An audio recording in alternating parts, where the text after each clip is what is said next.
Welcome back student, how are you today? In the last lecture we discussed about the buccal cavity and structure of tongue. हमने last class में buccopharyngeal cavity के बारे में discussion किया था और ये भी देखा था कि टंग का स्ट्रक्चर कैसा होता है और उसमें किस तरह के पैपिलास पाए जाते हैं, राइट?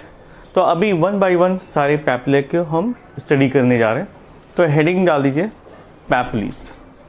इसको हम टेस्ट बड भी कहते हैं, इसलिए हेडिंग डाल दीजिए टेस्ट पैपिली।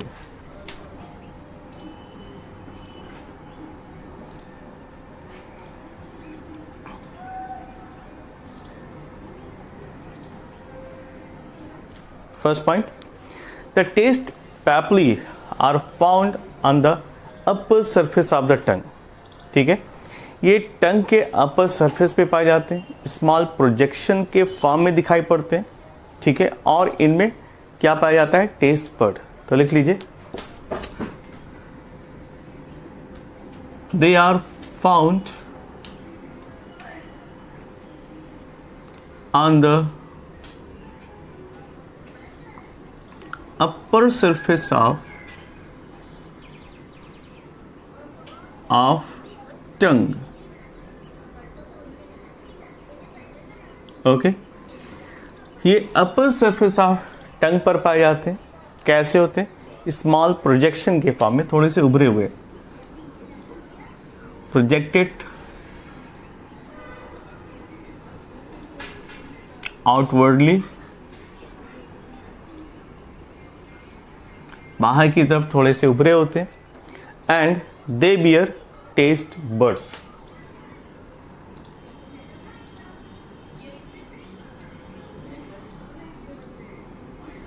टेस्ट बर्ड्स, और यहां पर आपको टेस्ट बर्ड्स मिलते हैं। ये टेस्ट बर्ड कैरेक्टरिस्टिक जो टेस्ट पाया जाता है फूड्स में, उनको रिकॉग्नाइज कर सकते हैं। तो नेक्स्ट पॉइंट लिखिए। अब हेडिंग डाल दीजिए टाइप्स ऑफ टेस्ट बर्ड्स और टेस्ट पैपिला।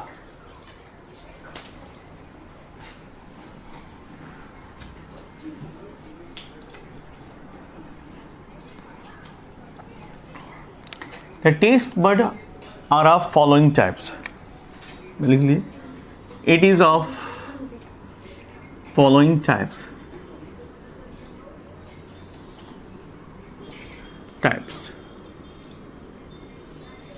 फर्स्ट आता है सर्कमवैलेट, जो सबसे पीछे पाया जाता है, उसको हम कहते हैं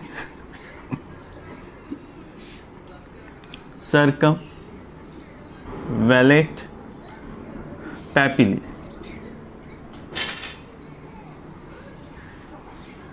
सर्कमवैलेट जो पैपिला होते हैं, इनकी साइज पाई जाती है 8 to 12। ठीक है, ये कैसे होते हैं? ये होते हैं सर्कुलर। ठीक है, इनका स्ट्रक्चर कैसा होता है? सर्कुलर पाया जाता है। ये सबसे बड़े पैपिले होते हैं, ये लार्जेस्ट होते हैं, largest, and the number range between 8 to 12। इनकी संख्या 8 से 12 के बीच में होती है। 8 to 12 in number। Okay, next point, they are present in the posterior part of the tongue।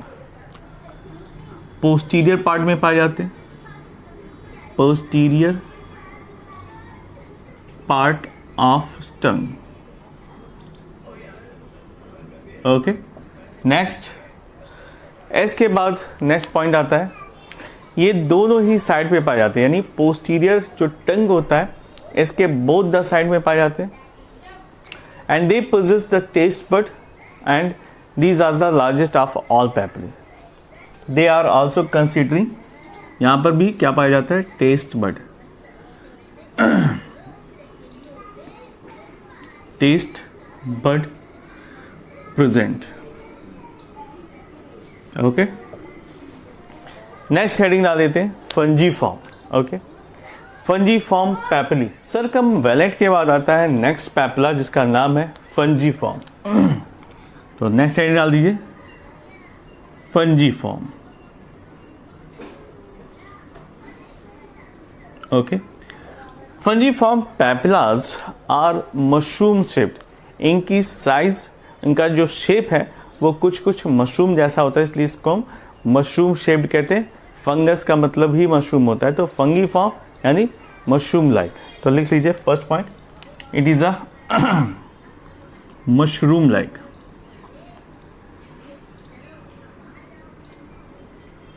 First point. Second point, they are found in good quantity, इनकी quantity बहुत ज़्यादा होती है, न्यूमरस होती है, numerous. Next point, they are present at the anterior margin of the tip, ये tongue के anterior margins पर पाए जाते हैं। Found in anterior margins of tongue. जो मैंने आपको डायग्राम बनाया था तो वहां पर मार्जिन पर इसको मैंने शो किया था, और यहाँ पर नंबर ऑफ टेस्ट पर ज़्यादा पाए जाते हैं, अप्रॉक्सीमेटली 200 टेस्ट पर। So they have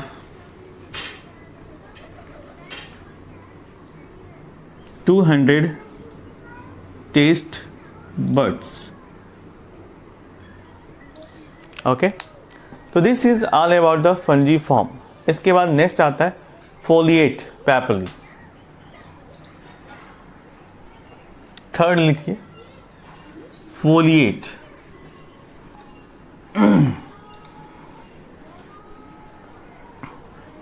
as the name reveal itself कि ये कैसा होती है, फोलियस टाइप, इसलिए हम इसको फोलिएट कहते हैं।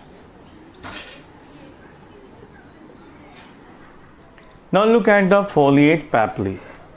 The foliate papillae is like a leaf. So लिख लीजिए, it is a leaf like. Next point, the number of foliate leaf is या foliate papilla is not more than 10, तो ये करीब करीब 8 से 10 पाए जाते हैं। So they are found in less in number, it is approximately 8 to 10 in number. Okay, next point, they are present at the posterior margin of the tongue. ठीक है, posterior margin of the tongue। Diagram में इसको बहुत ही clearly mention किया गया है कि ये कहां पर पाए जाते हैं। डायग्राम देखेंगे तो आपको एकदम क्लियर समझ में आ जाएगा कि फोलिएट पैपिली कहां पर पाए जाते हैं। But the thing is that they are absent in human beings and found in rabbits. तो ये फोलिएट पैपिली एब्सेंट होते हैं in human but present in rabbit. Okay, बाकी सब कुछ ह्यूमन जैसा ही होता है, सिर्फ एक पैपिला एक्स्ट्रा पाए जाते हैं। नेक्स्ट आता है फिलीफॉर्म।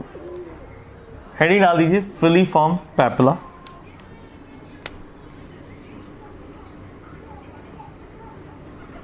Filiform papillae. जो फिलीफॉर्म पैपिला है वो कोनिकल इन शेप पाए जाते हैं, ये स्मॉलेस्ट होते हैं और इनकी संख्या भी बहुत ज़्यादा पाई जाती है। तो लिख लीजिए first point, conical in shape, conical in shape. Second, numerous, इनकी संख्या बहुत ज़्यादा पाई जाती है। एंड दे आर स्मॉलेस्ट, सबसे छोटे होते हैं, smallest papilli, and they are distributed throughout the tongue, ये पूरे टंग्स में पाए जाते हैं। लिख लीजिए, distributed throughout the tongue, throughout the tongue. Okay, next point, जो filiform papillas पाए जाते हैं, they don't have any buds. So the filiform papillas, they do not have any kind of buds. ये किसी भी टेस्ट बड को अपने ऊपर नहीं रखते हैं, ये विदाउट एनी टेस्ट बड पाए जाते हैं. So they do not bear any, don't have any taste bud, have any taste bud. Okay, so these are certain features. Now look at in the case of human beings. In the case of human beings, the taste bud is recognized with the help of circumvallate fungiform taste papillae. In the man, the anterior end of the tongue feels sweetness. जो anterior part है वहाँ पर sweetness feel होती है, क्योंकि वहाँ पर जो taste bud पाए जाते हैं वो sweetness को perceive कर सकते हैं. Posterior part feel the taste bitter. जो पोस्टीरियर पार्ट है वो क्या करता है, जो बिटर कड़वा टेस्ट होता है उसको फील कर सकता है. And the side feels sure, जो साइड में टेस्ट बर्ड्स पाए जाते हैं वो खट्टापन को फील कर सकते हैं, महसूस कर सकते हैं. And the small part behind the anterior and feel salty, जो पीछे की तरफ, एंटीरियर पार्ट के जस्ट पीछे की तरफ पैपिलास पाए जाते हैं, वो साल्टी टेस्ट को फील कर सकते हैं. So this is the distribution of taste according to the papilla. Now next heading डाल देते हैं, function of tongue. So as you understand कि सभी पैपिला में टेस्ट बड नहीं पाए जाते, और कुछ ही ऐसे पैपिलाज हैं जो टेस्ट को रिकॉग्नाइज करने में हेल्प करते हैं. तो वो कौन कौन से टेस्ट बड हैं जो मैंने आपको बताया, उसको एक बार लिख लीजिए. So in the case of human beings,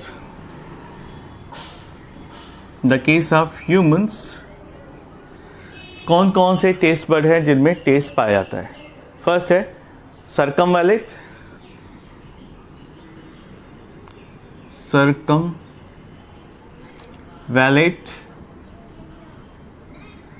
दूसरा है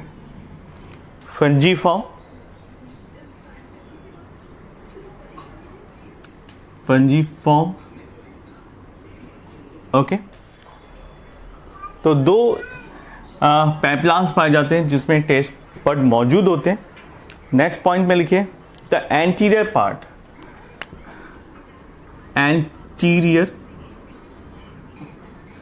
पार्ट ऑफ द टंग, ये क्या फील करता है, क्या परसीव कर सकता है. It can feel sweet taste, sweet. Okay, then after posterior part,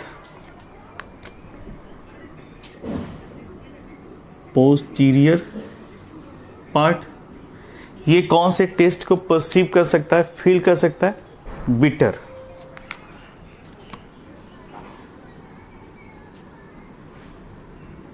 test. Then after जो साइड्स हैं दोनों टंग के, वो सोर टेस्ट. तो लिख लीजिए sides of tongue, both sides लिख लेते हैं. Both sides they can feel the सोर test. Okay, and the small part which is found behind the anterior part can feel the salty taste. ठीक है, तो स्मॉल पार्ट होता है जो कि एंटीरियर पार्ट के पीछे पाया जाता है. Small part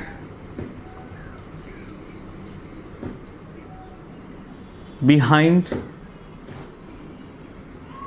the anterior part can feel the salty taste. So this is all about the distribution of taste. और इसी तरह से हम डिफरेंट काइंड के फूड को एंजॉय कर पाते हैं और उसके टेस्ट को समझ पाते हैं। अगर ये पैपिलाज नहीं होते, टेस्ट पर नहीं होते, तो हम जो फूड स्टफ है खाने को एंजॉय नहीं कर पाते, बस उसको कंज्यूम कर लेते हैं क्योंकि लाइफ साइकिल को आगे चलानी है। तो दैट इज़ वेरी इंपॉर्टेंट। अगर टेस्ट बड है तो we can understand the different kind of taste. This is all about the papillae and taste buds.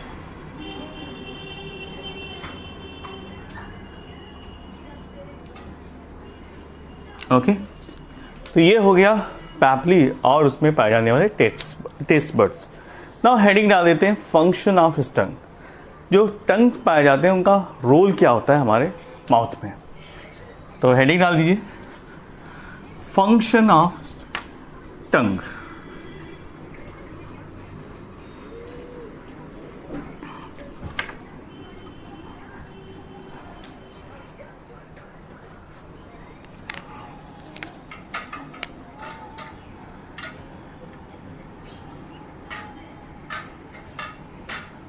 Function of tongue.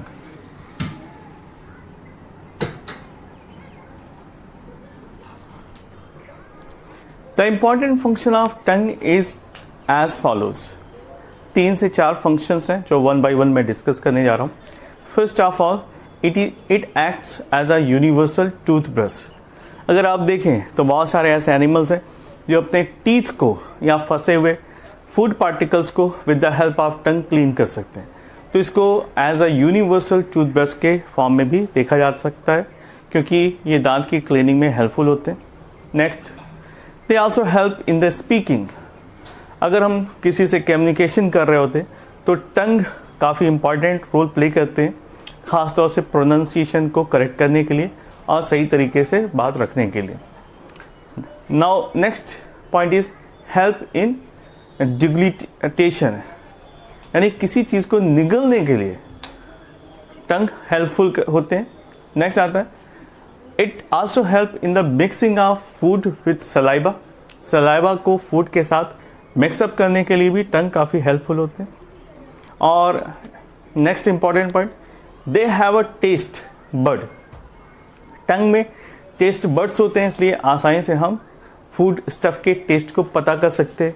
ये सोर है या फिर ये ज़्यादा तीखा है या बहुत ज़्यादा मीठा है, यू डू अंडरस्टैंड।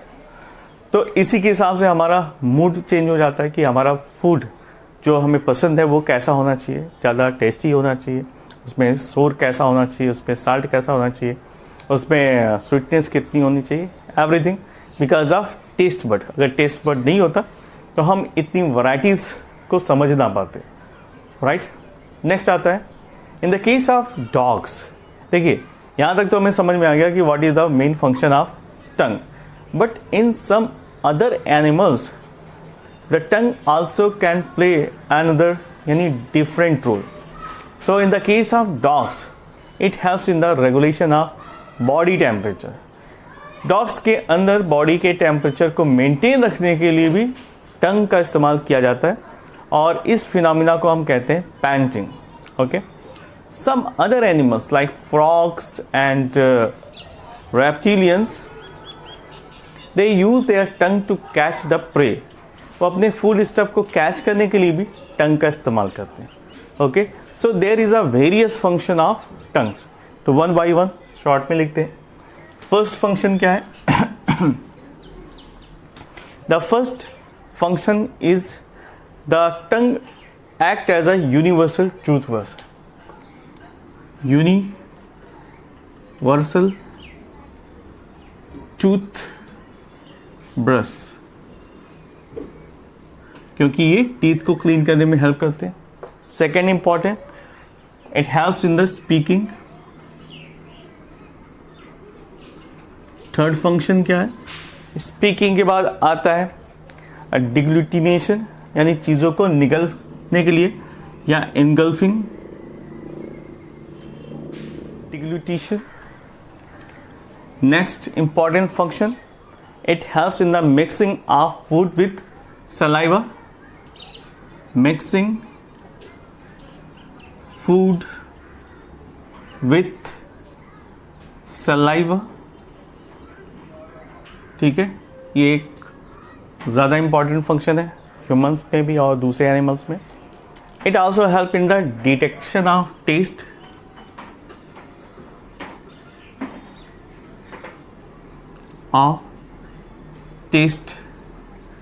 टेस्ट को अंडरस्टैंड करने के लिए. Next, in some animals like dog के केस में, in the case of dog, it helps to control the body temperature. Okay, तो बॉडी टेम्परेचर के रेगुलेशन के लिए, regulation in body temperature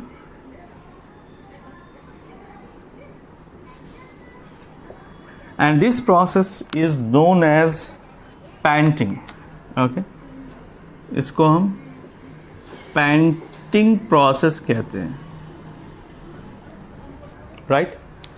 In some animals it also helps to catch the prey, जैसे frog के case में और दूसरे reptilian, आपने लिजार्ड देखा होगा घरों में, तो क्या करते हैं, with the help of tongue they catching prey. ठीक है, तो these are the function of tongue. Now look at the teeth. teeth का भी काफ़ी अहम रोल होता है. Once you take the food inside the buccal cavity, different type of teeth are found in human beings. यहाँ पर heterodont condition पाई जाती है. तो अलग अलग तरह के जो टीथ पाए जाते हैं उनके अलग अलग फंक्शन होते हैं और ये सभी दांत सॉकेट में पाए जाते हैं. तो let us study about the different type of teeth in human. Heading डाल दीजिए, टीथ.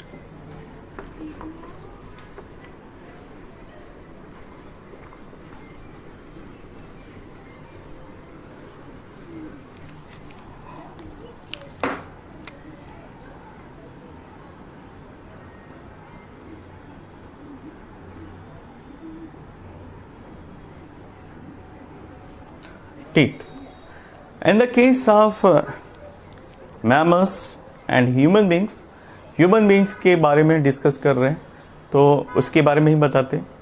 ह्यूमन बींग्स में डिफरेंट वैरायटी के टीथ पाए जाते हैं और इसी को हम कहते हैं differentiation of teeth. Human beings में हेट्रोडॉन्ट कंडीशन पाई जाती है because every teeth is different in shape, size and their function. Okay, तो नेक्स्ट हेडिंग डाल देते हैं, टाइप्स ऑफ टीथ.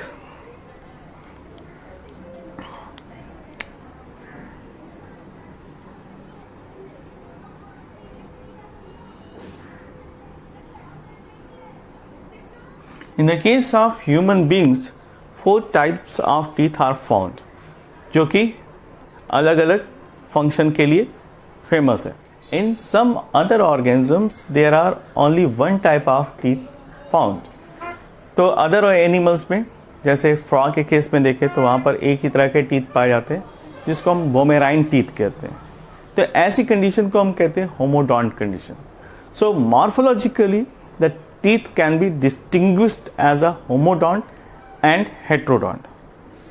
ये पॉइंट लिख लीजिए, morphologically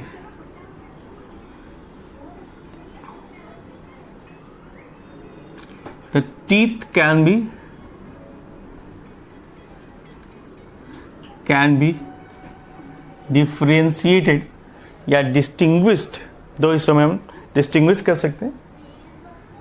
distinguish as homodont and heterodont.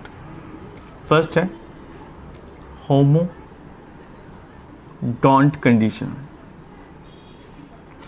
होमोडॉन्ट वो कंडीशन है जहां पर सभी टीथ एक जैसे होते हैं, यानी मॉर्फोलॉजिकली एंड फंक्शनली सिमिलर. तो लिख लीजिए,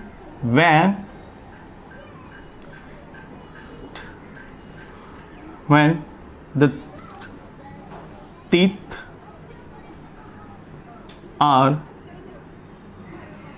morphologically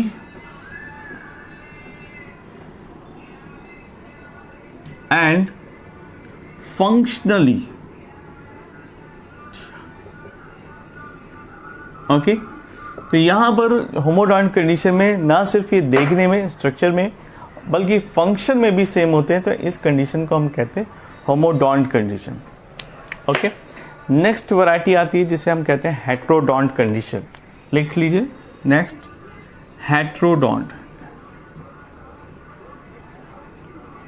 So, in the case of heterodont condition, all the teeth are morphologically different and their function is also different. Okay?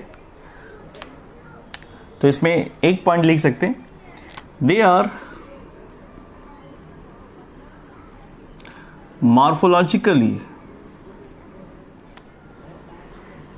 and functionally different. Functionally different. Okay, तो इस condition को हम कहते हैं heterodont condition, और ये हेट्रोडॉन्ट कंडीशन पाई जाती है ह्यूमंस में।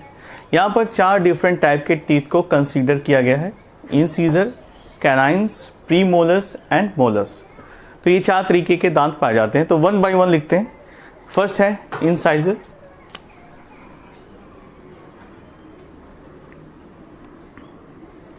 इंसीजर का फंक्शन क्या होता है? Okay, incisors are found in our mouth and they have a single root. यहाँ पर एक ही रूट पाया जाता है और इस कंडीशन को हम कहते हैं मोनोकस्पिड। तो they have first of all 1 root, एक ही रूट पाया जाता है, इसलिए इसको हम कहते हैं मोनोकस्पिड। ओके, ये बात समझ में आ गई? Monocuspid and they are long, curved and sharp edged. ठीक है, ये कैसे होते हैं? लॉन्ग होते हैं, इनकी साइज लंबी होती है, long, plus they are sharped and curved. They are adapted for cutting and cropping and biting. जो इंसीजर पाए जाते हैं वो कटिंग, क्रॉपिंग और बाइटिंग के लिए एडाप्टेड होते हैं। They are used for cutting, cropping and in the last biting. तो आपको आइडिया लग गया होगा कि कौन से दांत है। तो आगे के जो दांत है वो बाइटिंग के लिए अनुकूल है, राइट। तो इससे हम ना सिर्फ चपातीज, इवन दूसरी भी चीज़ों को कट कर सकते हैं। नेक्स्ट आता है इंसीजर के बाद कैनाइन्स। नेक्स्ट पॉइंट डाल दीजिए, canine. The canines are pointed and they are found in each half of the upper jaw, ठीक है, and each half of the lower jaw। दोनों ही जॉज में ये पाए जाते हैं। और ये कैसे होते हैं? दोनों ही कॉर्नर पे पाए जाते हैं, सिंगल होते हैं, पॉइंटेड होते हैं, and they are meant for the piercing, यानी चीज़ों को फाड़ने के काम में, और they are used for tearing and offense and even in defense. तो बहुत सारे आपने देखे होंगे जो कॉर्निवोरस एनिमल्स होते हैं उनमें कैनाइन्स काफ़ी ज़्यादा डेवलप पाए जाते हैं। ठीक है, तो लिख लीजिए, they are pointed,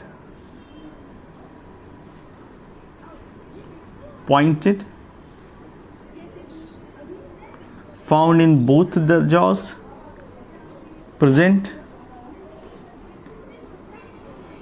in both the jaws, दोनों ही jaws में पाए जाते हैं, and the main function is what?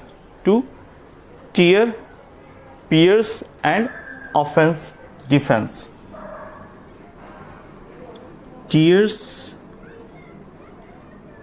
pierce, so it is used as a defense mechanism defense and they are single rooted. तो इंसाइजर की तरह ये भी सिंगल रूटेड होते हैं, यानी कैसे होते हैं, मोनोकस्पिड। लिख लीजिए, सिंगल रूटेड,